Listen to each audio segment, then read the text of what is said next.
新城要你問答，粵語21到35。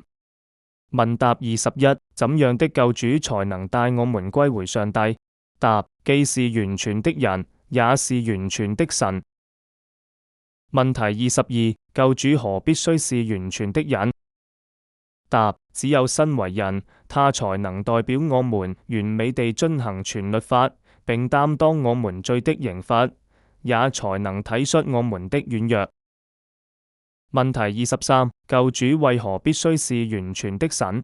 答：唯有出於神性，耶穌的信服和受苦才是完美的和有功效的，他也才能承受上帝對罪的義怒，並戰勝死亡。問題24，基督作為救主為何一定要死？答：因為罪的工價乃是死，為了救我們脫離罪的權勢和刑罰，並帶我們歸回上帝。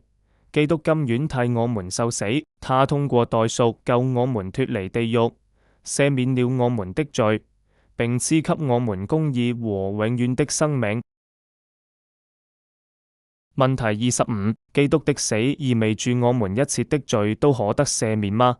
答：是的，因為基督在十字架上受死，全部擔當了我們罪的刑罰。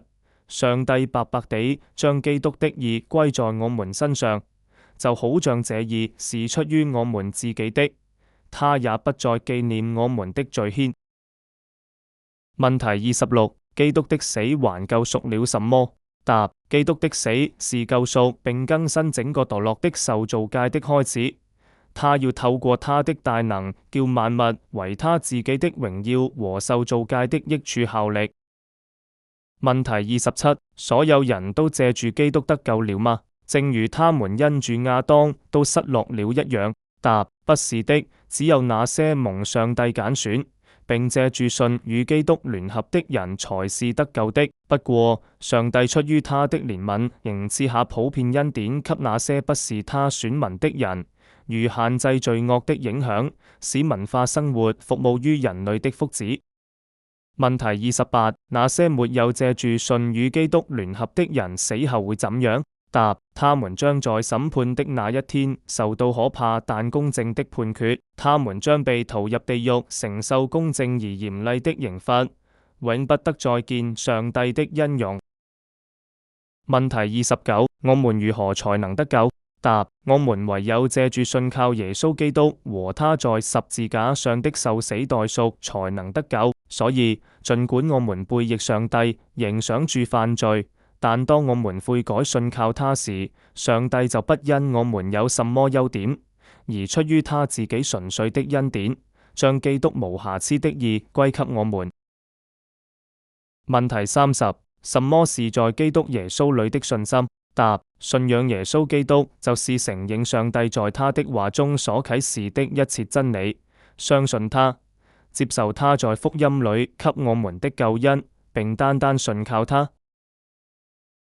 問題31，真信仰是相信什麼？答：真信仰是相信福音傳給我們的一切。使徒信經對我們信仰的告白如下：我信上帝，全能的父，創造天地的主。我信我主耶穌基督，上帝獨生的子，因聖靈感孕，由童貞女瑪利亞所生，在本丟比拉多手下受難，被釘於十字架，受死，埋葬，降在陰間，第三天從死人中復活，升天，坐在全能父上帝的右邊，將來必從那裏降臨，審判活人死人。我信聖靈，我信聖而公之教會，我信聖徒相通，我信罪得赦免，我信身體復活，我信永生。問題32，稱義和成聖是什麼意思？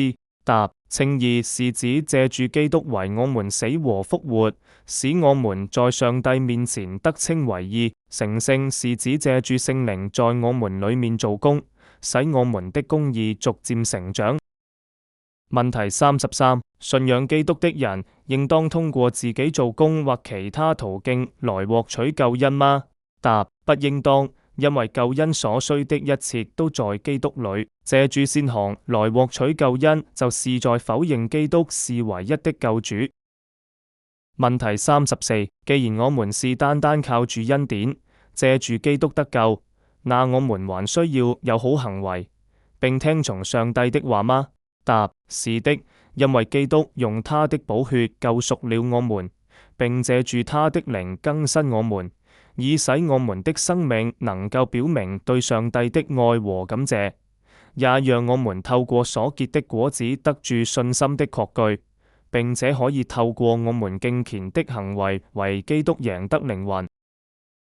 問題35：既然我們是單靠恩典得救，只憑信心，那這信心是怎麼來的呢？答：稱我們是借住聖靈領受從基督而來的一切恩賜，包括信心本身。